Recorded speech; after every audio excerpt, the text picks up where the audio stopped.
7वा यावर गजानन स्वाध्याय सादर करेल.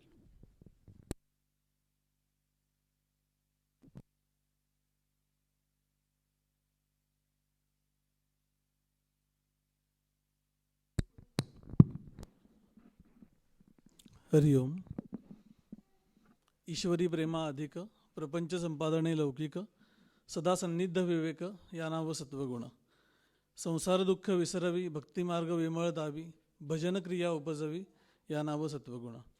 आपण सत्वगुण लक्षण समास स्वाध्याय मागच्या स्वाध्यायापासून बघतोय. समास एकूणच मनाची ठेवण परमार्थाला सुरुवात करण्याआधी स्वतःचंच अंतःकरण कशा प्रकाराने आहे हे स्वतः आधी समजून घेणं ही पहिली पायरी आहे.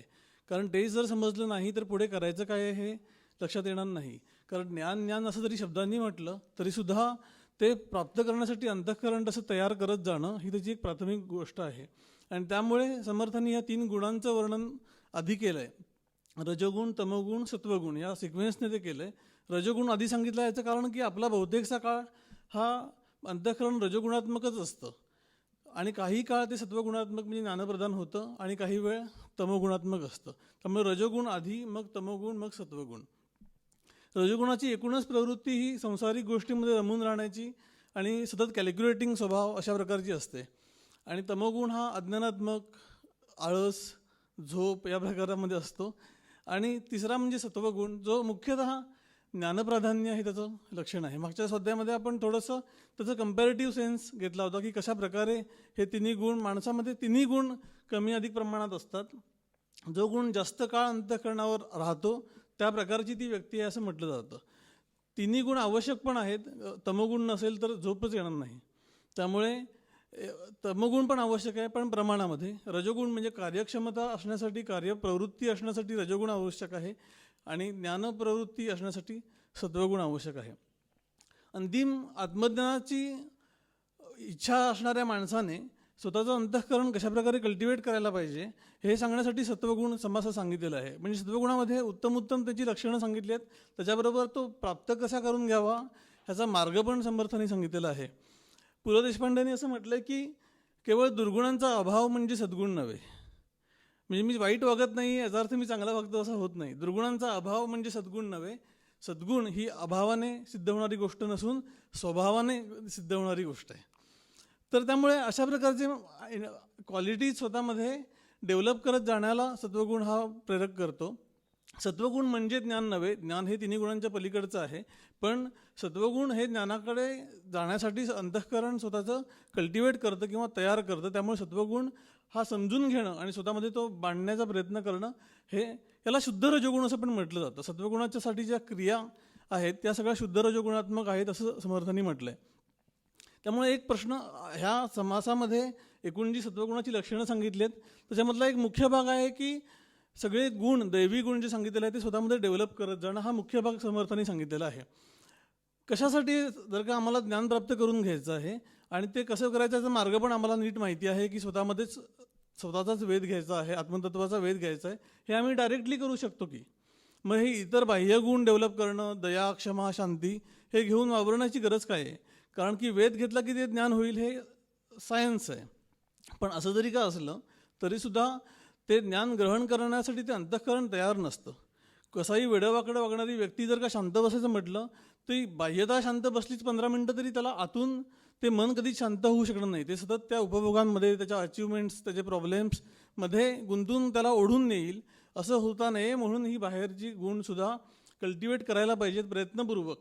म्हणजे एक प्रकारे ध्यानसाधना पण एका बाजूला करतो आहे आणि दुसऱ्या बाजूला हे गुण कल्टिवेट करण्याचा प्रयत्नपूर्वक ध्यानाचा इम्पॅक्ट म्हणून होतील हा भाग वेगळा. पण स्वतः लक्ष ठेवून ते गुण स्वतःमध्ये डेव्हलप करणं हे समर्थांना इथे अभिप्रेत आहेत. त्यामुळे 2 प्रकारचे भाग आहेत त्याच्यामध्ये जे काही गुण सांगितले. त्याच्यामध्ये स्वतःच्या इनर क्वालिटीज डेव्हलप करणं आणि ह्या डेव्हलप होता होता त्या व्यक्ती ज्यावेळी समाजामध्ये वागते त्यावेळी त्याचा इतरांशी वागणं कसं असतं, तो व्यवहार कसा असतो, या 2 आस्पेक्ट्स समर्थांनी या समासामध्ये कव्हर केलेले आहेत. तर त्याच्यामधला पहिला हा आपण आत्ता ओवी बघितली की ईश्वरी प्रेमा अधिक प्रपंच संपादने लौकिक सदा सन्निध विवेक या नाव सत्वगुण. एकूण त्या व्यक्तीची अंतःकरणाची ठेवण, प्रायोरिटी ज्याला म्हणतो, ही ईश्वरी प्रेमा अधिक. मुख्य त्याचं लक्षण ईश्वराबद्दल प्रेम आणि ईश्वराचं भेट व्हावी याच्यासाठीची तळमळ आणि त्यासाठीचा प्रयत्न, हे सगळं मिळून त्याचे प्रायोरिटीज असतात. आणि त्याच्या अनुषंगाने जे काही बाह्य करायला लागतंय, संसार आहे, काही रिस्पॉन्सिबिलिटीज आहेत, त्या करणं, हे प्रपंच संपादने लौकिक. म्हणजे काही ऑड न वागणं, जे लौकिक 4 लोक वागतात तसं वागणं, पण त्याच्यामध्ये गुंतून न राहता त्याच्या पलीकडच्या तत्वासाठी मन आतून आतुरलेलं असणं, ही सत्वगुणी माणसाची ओव्हरऑल टेंडन्सी असते. सदा सन्निध विवेक, आमचं हे काय म्हणजे ईश्वरी प्रेमा अधिक थोडाफार आहे, प्रपंच संपादने लौकिकच चाललेलं आहे. मग अशावेळी आम्ही काय करू शकू, तर सदा सन्निध विवेक, प्रयत्नपूर्वक विवेक अंतःकरणामध्ये धरून ठेवणं. सदा नाही राहू शकत, पण जेव्हा जेव्हा अलर्टनेस येतो की आपण चुकीचं वागतोय किंवा आपण टाईम वेस्ट करतोय, तिथे तो होऊ न देणं, याला विवेक बरोबर ठेवणं. विवेक म्हणजे ज्या बुद्धीला ईश्वर प्राप्तीची ही इच्छा आहे, त्या बुद्धीमध्ये येणारे विचार, ईश्वरनिष्ठ बुद्धीमध्ये येणारे विचार म्हणजे विवेक. त्यामुळे अशा प्रकारे विवेक सदा जागृत ठेवणं. गोंदवलेकर महाराजांनी एका ठिकाणी असं म्हटलं की ज्या एखादा समजा चोरांचा धोका आहे एखाद्या घरामध्ये, तर काय करायला पाहिजे, तर सतत म्हणजे सावध असायला पाहिजे, वेळेला सावध असलं पाहिजे, असं त्यांनी म्हटलंय. वेळेला सावध असणं. आणि त्यांनी पुढे असं म्हटलंय, पण वेळ कुठे माहिती असते चोर कधी येणार आहे, ते काय सांगून थोडीच येतात.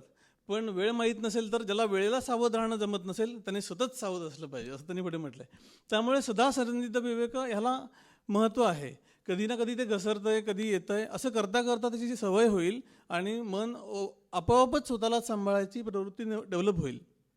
स्वामी माधवनाथ असं कायम म्हणत असत की प्रमाण पाहिजे प्रत्येक गोष्टीला, की आपण कसे वागतोय, कुठे वागतोय, ह्याच्यामध्ये रमण्याला, इतर गोष्टीमध्ये रेंगाळण्याला किती वेळ द्यायचा, आपल्याकडे एकूण आपल्या कॅपॅसिटीज किती आहेत, मोकळा वेळ किती आहे, जबाबदाऱ्या किती आहेत, आणि या सगळ्यांमधून आपल्याला ज्ञान प्राप्त करून घ्यायचं आहे. त्यामुळे प्रत्येक गोष्टीला प्रमाण असलं पाहिजे, असं ते कायम म्हणत असत. एकूणच या सत्वगुणाच्या व्यक्तीचा हा विवेक कशा प्रकारे उन्नत अवस्था ज्ञानेश्वर महाराजांनी वर्णन केली आहे, की ती कशी व्यक्ती असते ज्याच्यामध्ये सत्वगुण पूर्णतः विकसित झालेला आहे, की जे प्रज्ञा आतुलीकडे न समाती बाहेरी ओसंडे, वसंती पद्मखंडे धृती जैसी. त्याची आत सत्वगुण इतका काही प्रकाशित झालेला आहे की तो आतमध्ये साठवून राहू शकत नाही त्या शरीरामध्ये, तो बाहेर पसरत जातो. कसा, जसा वसंत ऋतूमध्ये कमळामधला सुवास हा त्याच्या पाकळ्यामध्ये राहू शकत नाही, तो चहूदिशांना पसरतो, तसा आतला ह्याचा विवेक हा सगळ्या सर्वदूर पसरतो आणि शरीरभर पसरतो. मग काय होतं, तर सर्वेंद्रियांच्या अंगणी विवेक करी राबणी. म्हणजे नुसती बुद्धीमध्ये आता विवेक नाही, इंद्रियांना त्यांचा विवेक प्राप्त झालेला आहे. साचची करचरणी होती डोळे, हात आणि पायांना म्हणजे सर्व कर्मेंद्रियांना त्यांचे विवेकाचे डोळे निर्माण होतात. काय करावं काय न करावं हे कर्मेंद्रियांना कळायला लागतं. नाही कणे ते कानाची वाळी, न पाहणे ते दिटीची गाळी, अवाच्य ते टाळी जीभ जिगा. जे ऐकायचं नाहीये, आता कानांना सांगावं लागत नाही की हे वाईट आहे, हे ऐकू नको. डोळ्यांना सांगावं लागत नाही की हे पाहायचं नाहीये, किंवा जिभेला असं सांगू शकत नाही, सांगायची आता गरज राहिलेली नाहीये की हे चुकीचं बोलायचं नाही. ते इंद्रियच आता त्याच्यापासून विरक्त झालेली आहेत. वासना एकवटे, ईश्वराच्या ठिकाणी वासना एकवटे, प्रवृत्ती वोहटे, बाह्य उपभोग प्रवृत्ती, कामनात्मक प्रवृत्ती हा वोहटे म्हणजे ओसरून जातात, आणि मानस विटे विषयांवरी. आता मनालाच बाहेरचं काही इतर गोष्टी करायची इच्छा राहत नाही. ही खूप उंचीची पातळी म्हणून सांगितलेली आहे. आपोआप हे असं होत जाईल आणि आपल्याला काही करायची गरज नाही, इंद्रियांना त्यांचा विवेक येत जाईल. अशा भ्रामक समजुतीमध्ये राहायचं कारण नाही. आपल्याला समर्थांनी मनाच्या श्लोकांमध्ये सांगितलेलं आहे की बरी स्नान संध्या करी एकनिष्ठा, विवेके मना आवरी स्थान भ्रष्टा. रोज तुझं जे काही नित्यनेमाची उपासना आहे ती नियमाने करत चल, आणि त्याच्याबरोबर जे मन ज्या वेळी तुझं थोडंसं हल्लंय किंवा मेन फोकस हरवला आहे असं तुला वाटतं, त्यावेळेला तू ते विवेकाने परत मूळ आपल्या पदावर आण. असं हे सगळं प्रकारे स्वतःला सांभाळत आणि स्वतःला कल्टिवेट करत नेणं हे सत्वगुणाचे मुख्य लक्षणं आहेत. आणि अशा प्रकारे तो भक्त झाला आहे, पण तो भक्त झाला असला तरी त्या भक्तीचा त्याला अभिमान नाही आहे. जो रजोगुणात्मक भाग आहे की आपण किती मोठे भक्त आहोत किंवा आपण किती नम्र आहोत, ह्याचं 4 चौघांना सांगितल्याशिवाय त्या माणसाला बरंच वाटत नाही. तर तशा प्रकारचं इथे नाही आहे. त्यामुळे पुढे समर्थांनी असं म्हटलं की ऐसी भक्तीची आवडी, नीच दास्यत्वाची गोडी, स्वय देवद्वार झाडी, या नावं सत्वगुण. कुठल्याही प्रकारचं सेवा भावाने, तो ईश्वराची सेवा या भावाने तो प्रत्येक कर्म करत असतो. त्यामुळे हे कर्म हलकं आहे किंवा मी खूप मोठा आहे अशा प्रकारचा भाव त्या माणसाच्या मनामध्ये नसतो. जे काही कर्म आहे त्याच्यातून मी ईश्वराची पूजाच करतोय हे या प्रामाणिक भावनेतून ती व्यक्ती काम करत असते. गोंदवलेकर महाराजांकडे एक मोठा उच्चपदस्थ व्यक्ती आला होता, पहिल्यांदाच आला होता त्यांचं कीर्ती ऐकून, आणि त्यांनी कधी महाराजांना बघितलं नव्हतं. आणि तो त्या गोंदवलेला राम मंदिरामध्ये महाराज जिथे बसत असत त्या सभागृहामध्ये तिथे आला आणि थोडा वेळ महाराजांच्या बाजूला बसला. काही बोलणं चालणं विशेष झालं नाही. आणि त्याच्यानंतर जेवणाची वेळ झाली, लोक ती पानं मांडायला लागली, महाराज पण उठले, पानं मांडायला लागले सगळ्यांबरोबर. आणि सगळं त्याला मदत करणं, नंतर पत्रावळी उचलणं वगैरे सगळं महाराज स्वतः करत होते सगळ्यांबरोबर. तर त्या व्यक्तीच्या मनात आलं की हे कसले महाराज, हे अशा प्रकारची पानं उचलणं, पत्रावळी पानं वाढणं, पत्रावळी उचलणं अशी हलकी कामं करतात. आणि पण तो काही बोलला नाही आणि तो शांत बसून राहिला. थोड्या वेळाने महाराज जेवण झाल्यानंतर त्याच्या बाजूला येऊन बसले आणि त्याच्या कानात हळूच म्हटले की मी पानं उचलणं, पानं वाढणं, पत्रावळी उचलणं अशी हलकी कामं करत असतो. म्हणजे ज्या सिक्वेन्सने त्याच्या मनात ते शब्द आले त्या सिक्वेन्सने महाराजांनी त्याला सांगितलं. तो एकदम चकित होऊन गेला. आता याच्यामध्ये मी संत आहे किंवा मी अशा प्रकारे महाराज आहे आणि हे सगळे भक्त माझे जमलेत, पण मी इथे रामाचा सेवक आहे. आणि त्यामुळे प्रत्येक इथे पानं वाढणं ही सुद्धा रामाची सेवा या भावनेने महाराज करत होते. पुढे समर्थांनी असं म्हटलं की सकळांचा आला वीट, परमार्थी जो निकट, आघाती उपजे धारिष्ट, या नाव सत्वगुण. हे गुण पण इतके सुंदर आहेत की ते ऐकता ऐकता ऐकता मनाला एक आल्हाद प्राप्त होतो. म्हणजे पूर्वीच्या त्या कहाण्यांमध्ये जसं असं की कहाणी ऐकल्याचं हे फळ तर वसा घेतल्याचं काय फळ, तसं नुसतं ते ऐकता ऐकता मी समर्थांनीच त्याचं असं वर्णन केलं आहे सत्वगुणाचं.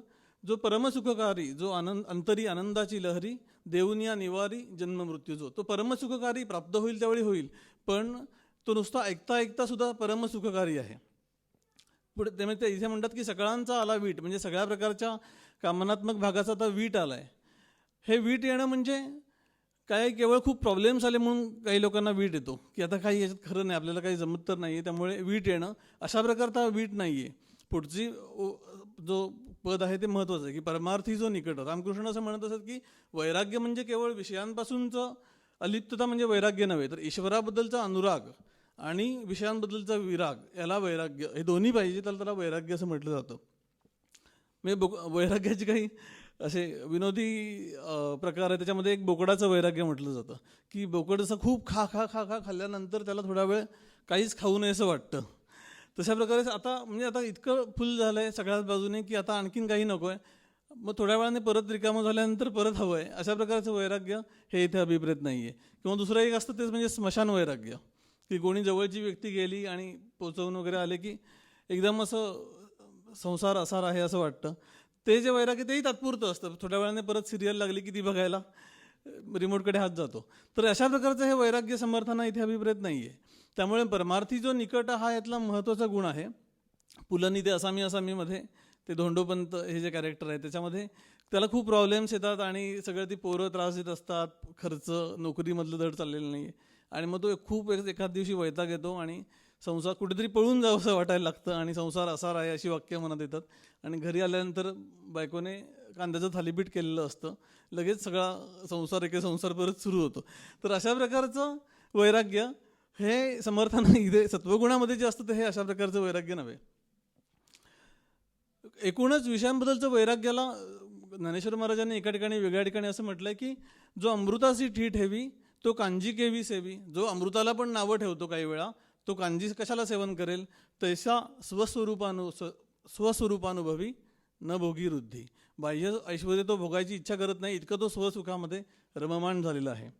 त्यामुळे याच्यातला पुढचा जो पद आहे की आघाती उपजे धारिष्ट, याचा सत्वगुणाचा दुसरा एक गुण आहे की आघातामध्ये हडबडून जाणं किंवा सगळं म्हणजे हतबल होऊन जाणं, गळून जाणं अशा प्रकारे न करता जो धारिष्ट्याने उभा राहतो हा सत्वगुणाचं लक्षण आहे.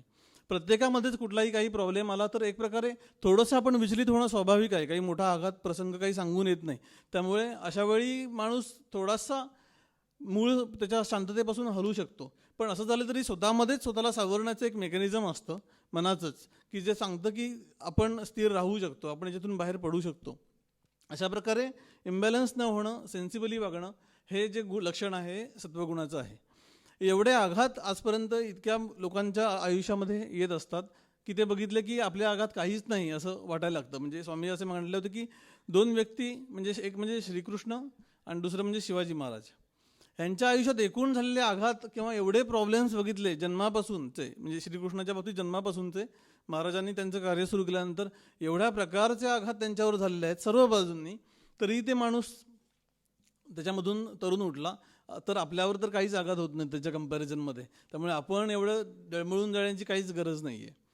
समर्थांनी ह्या सगळ्या एकूण समासाचं सार मनाच्या श्लोकांमध्ये एका ठिकाणी आलंय की मना श्रेष्ठ धारिष्ठ जीवी धरावे, मना बोलणे नीच शोषित जावे, स्वये सर्वदा नम्र वाचे वदावे, मना सर्व लोकांसी रे निववावे. श्रेष्ठ धारिष्ठ जीवी धरावं आणि शेवट की मना बोलणे नीच शोषित जावे, स्वये सर्वदा नम्र वाचे वदावे, मना सर्व लोकांसी रे निववावे. लोकांना खुश करण्यासारखं बोलणं एक वेळ जमू शकतं, पण सर्व लोकांचे अंतःकरण निवणं, शांत वाटणं, त्यांना बरं वाटणं अशा प्रकारचं बोलणं हे खूपच डिफिकल्ट आहे. आणि या समासामध्ये पण पुढे त्याच ओव्या येत आहेत की कशा प्रकारचे त्याचे अंतःकरणाचे गुण असतात. तर शांती, क्षमा, दया, निश्चय उपजय जया, सत्वगुण जाणावा तया अंतरी आला, शब्द कठीण न बोले, अति नेमेसी चाले, योगी जेणे तोषविले तो सत्वगुण. खूप स्पेशल वाटतं की योगी लोकांना आपल्याकडे बघितल्यावर आनंद वाटला पाहिजे, अशा प्रकारचं आपलं अंतःकरण होणं हा सत्वगुणाचं लक्षण आहे. शब्द कठीण न बोलणे म्हणजे कोणालाही दुखावणार अशा प्रकारे, म्हणजे काही लोक खरं बोलण्याच्या नावाखाली आगाऊपणा करत असतात, तर तशा प्रकारे न बोलणं, शब्द कठीण न बोले पण खोटंही न बोलणं. ज्ञानेश्वर महाराजांनी जे वर्णन केलं की साच आणि मवाळ, मितले आणि रसाळ, शब्द जैसे कल्लोळ अमृताचे, असं बोलणं आपल्याला शक्य नाही आहे, पण किमान आपल्या बोलण्याने समोरच्याला राग येणार नाही किंवा उद्वेग येणार नाही अशा प्रकारे बोलणं हे इथे अभिप्रेत आहे. जी काही तप गीतेमध्ये सांगितलेली आहे त्याच्यामध्ये कायिक तप, वाचिक तप, मानसिक तप. त्याच्यामध्ये मानसिक तप काय आहे, वाचिक तप काय आहे, तर अनुद्वेगकरम वाक्यम, वाचीचं तप आहे, सत्यम प्रियहितम चयत. सगळे एकमेकाला कॉन्ट्राडिक्टरी पॉईंट आहेत. अनुद्वेग झाला पाहिजे पण सत्य पण बोललं पाहिजे आणि प्रिय पण वाटलं पाहिजे, हितकर पण असलं पाहिजे, अशा प्रकारचं बोलणं असलं पाहिजे, ह्याला वाचिक तप आहे. तर त्यामुळे किमान समोरच्याच्या मनामध्ये आपल्या बोलण्याने उद्वेग निर्माण होणार नाही ही पहिली अपेक्षा आहे. त्याला बरं वाटेल किंवा त्याला सर्व लोकांचे रे निववावे हे पुढची गोष्ट, पण किमान वाईट तरी वाटणार नाही ही पहिली गोष्ट. जी भक्त लक्षणं गीतेमध्ये सांगितलेली आहे त्याच्यामधलं मुख्य लक्षण आहे की यस्मान्नो दुजते लोको लोकांनो दुजते चेहा, ज्याच्यामुळे लोकांना उद्वेग वाटत नाही आणि ह्याला लोकांचा उद्वेग वाटत नाही, हा असा तो भक्त.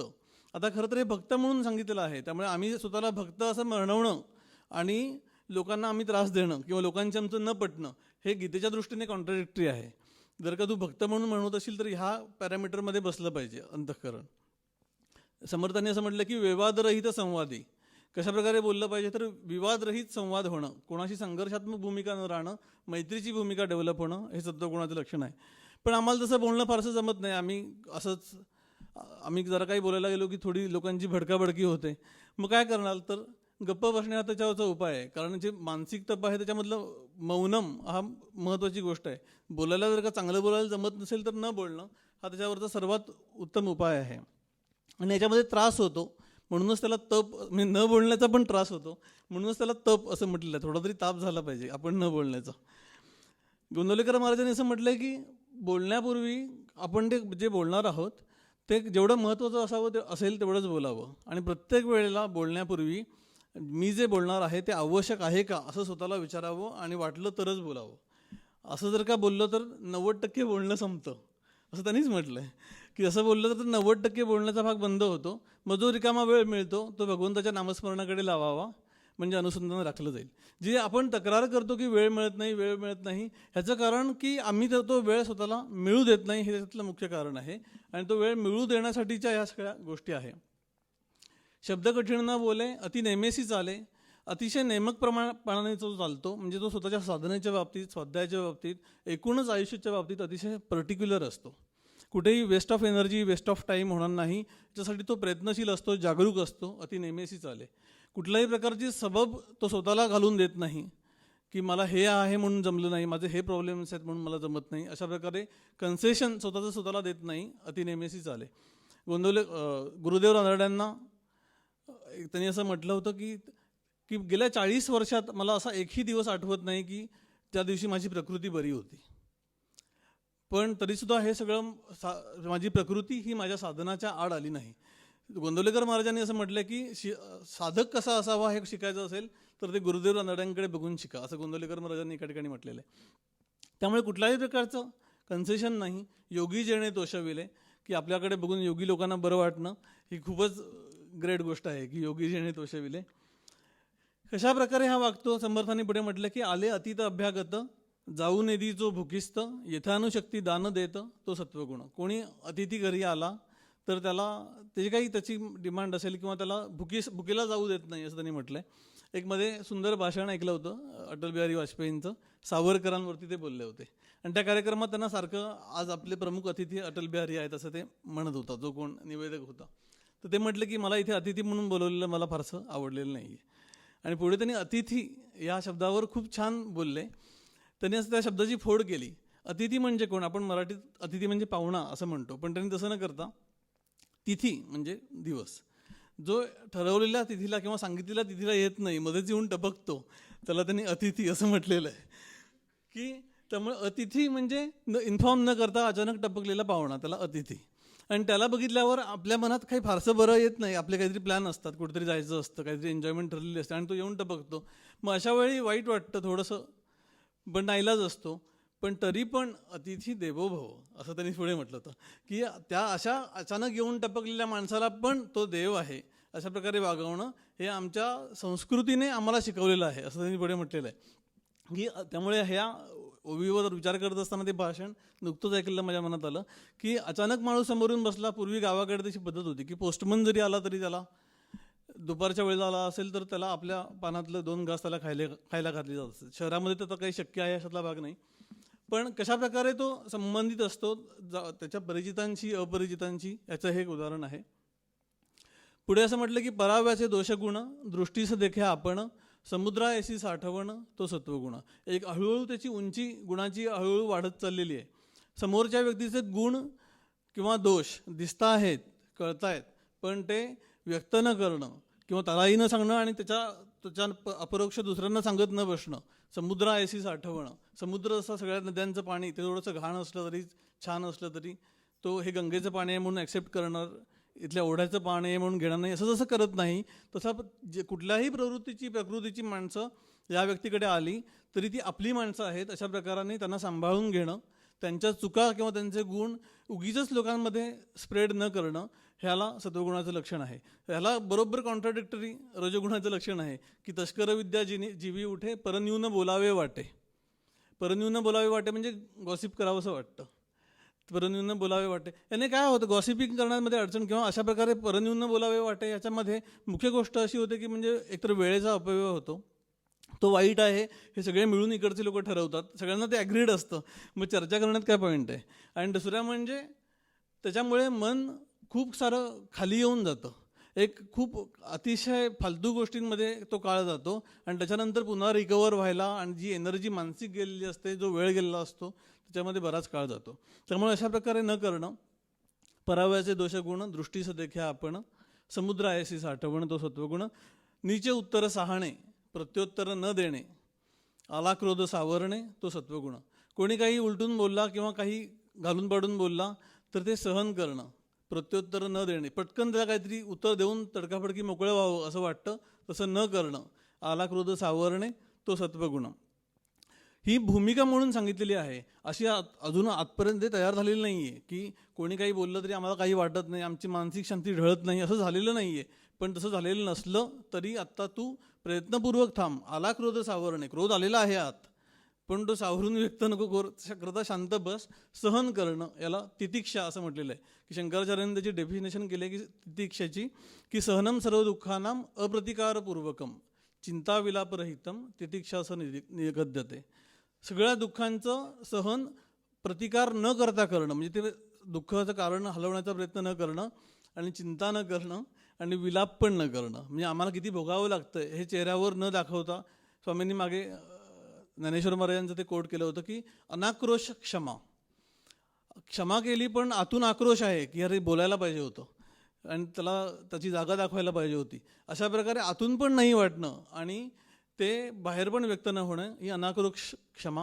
ही खूप वरची गोष्ट आहे. पण राग येतोय आतून पण तो कंट्रोल करून बसणं, याला सत्वगुण हळूहळू डेव्हलप करण्याचा ही गोष्ट आहे. कशासाठी हे करायचं आहे की जर का काय होतं, काय फरक पडतो की ज्याचं त्याला पटकन बोलून दाखवलं, कोणाचं उसनं नाही ठेवलं तर फरक काय पडतो, तर फरक असा पडतो त्याच्यामध्ये की थोडासा स्वतःचं म्हणजे ते कंट्रोल केल्यामुळे फरक असा पडतो की थोडासा स्वतःबद्दल जो एक अभिमानात्मक भाग असतो किंवा स्वतः कोणतरी मोठापणाचा जो भाग असतो तो थोडासा कंट्रोल किंवा तो माइल्ड होतो, किंवा ती उपभोगात्मक प्रवृत्ती आहे ती थोडीशी माइल्ड होते, अहंकार थोडा कमी होतो, प्रयत्नपूर्वक, लगेच होईल अशातला भाग नाही आहे. नरेंद्रनाथ ज्यावेळी रामकृष्ण असं म्हणत असत, त्यांनी विचारलं होतं की समजा नरेंद्रा, तुला 4 लोकांनी तुझी कुचाळी केली, तुझ्याबद्दल निंदा नालिस्ती केली, तर तू काय समजशील, तू काय करशील? तर त्याच्यावर ते यंग मी त्यावेळेचे ते म्हटले की कुत्री भुंकते तसं समजेन, असं ते पटकन म्हटले. ते कसे तिखट होते. तर त्याच्यावर रामकृष्ण लगेच म्हटलं की इतक्या लांब जायची काही गरज नाही आहे. आणि हळूहळू ते ट्रान्सफॉर्मेशन एवढं झालं की स्वामी विवेकानंद पुढे ज्यावेळी अमेरिकेत गेले आणि त्या सगळ्या ख्रिश्चन मिशनरी लोकांनी, भारतातल्या त्यांच्या सपोर्टर्सनी त्यांच्याबद्दल एवढ्या नाही त्या अफवा उठवल्या, पण स्वामींनी कधीही एकदाही त्यांना उत्तर दिलं नाही, कुठल्याही प्रकारे त्याचा प्रतिरोध केला नाही, किंवा आपल्या अनुयायांना पण सांगितलं नाही की तुम्ही ह्यांच्याबरोबर लढत बसा. ते शांतपणे आपलं कार्य करत राहिले. त्यामुळे एकीकडे अशा प्रकारची टेंडन्सी कशा प्रकारे ट्रान्सफॉर्म होत जाऊ शकते हे स्वामी विवेकानंदांचं उदाहरण आहे. त्यामुळे शांती, क्षमा किंवा नीचे उत्तर साहणे ह्या सगळ्या ज्या गोष्टी आहेत या वैयक्तिक गुण विकास करण्यामध्ये बदलच्या गोष्टी आहेत, आणि ह्या गोष्टी वैयक्तिक स्वरूपातच मर्यादित पण ठेवल्या पाहिजेत.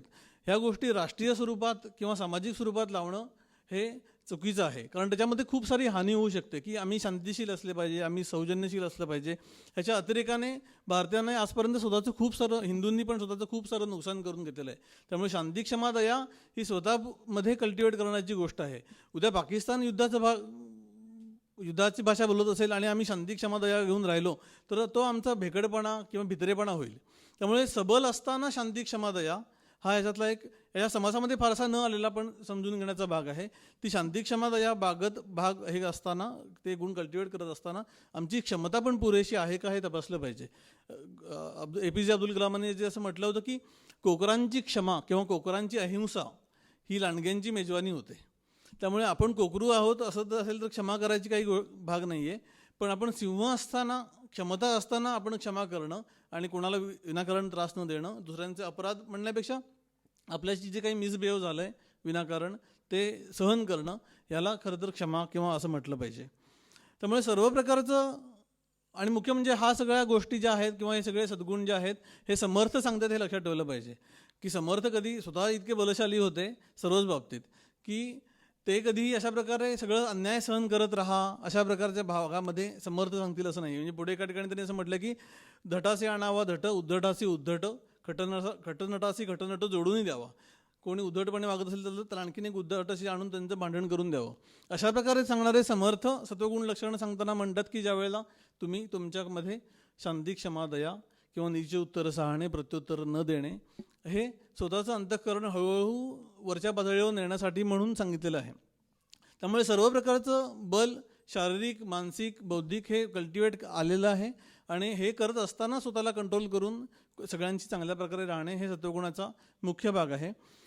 सगळ्या ह्या प्रवासाचा जो उद्देश आहे किंवा या ग्रंथाचा जो उद्देश आहे हा ज्ञानप्राप्ती हा खरा तर उद्देश आहे. केवळ गुण वाढवत राहणं आणि स्वतःची अंतःकरणाची गुणात्मक पातळी वाढवत राहणं हे त्याचं एक माध्यम आहे, पण हे त्याचं काही उद्दिष्ट नाही आहे. हे म्हणजे जर का मुख्य उपासना केली नाही किंवा ज्ञानप्राप्ती हा उद्देश हरवला आणि केवळ गुण वाढवले चांगलंच आहे, पण त्याने फायनल अवस्था प्राप्त होणार नाही, किंवा जे प्राप्तव्य आहे ते गुण हे नसून ते ज्ञान हे आहे. त्यामुळे या सगळ्याचा उद्देश किंवा हे सगळं समजून घेत असताना जर का एखाद्या व्यक्तीचं लग्न ठरलं आहे आणि मग त्यांनी सगळी तयारी केली आणि मग ती खरेदी केली, सगळे दागिने नवीन कपडे घातले आणि तो असा सुजून बसला आहे, खूप छान दिसतोय, पण लग्नच केलं नाही, तर त्याच्यामध्ये जी फसगत होईल ती फक्त गुणात्मक पातळीने वाढवून जर का ज्ञानाकडे ते गेलं नाही तर ती फसगत होण्याची शक्यता आहे. त्यामुळे सत्वगुण ज्या प्रकारे बांधतो असं समर्थांनी मागच्या समासामध्ये म्हटलं होतं की गुणांमध्येच तो अडकून पडला, ज्ञानाकडे अजून भान गेलं नाही, स्वतः किती चांगले आहोत त्याचाच अहंकार त्याला ग्रासून बसला, तर ज्ञानाकडे त्याची वृत्ती वळणार नाही. तसं होऊ नये म्हणून या सत्वगुणाची जी पुढची ओव्या आहेत ह्या सगळ्या ज्ञानी व्यक्तीच्या जेणे जिंकली रसना, तृप्त जयाची वासना, जयासना ही कामना तो सत्वगुण, अशा प्रकारचे सगळे जे ओव्या पुढे समासात येणार आहेत त्या आपण थोड्या पुढच्या वेळी बघू. हरिओम.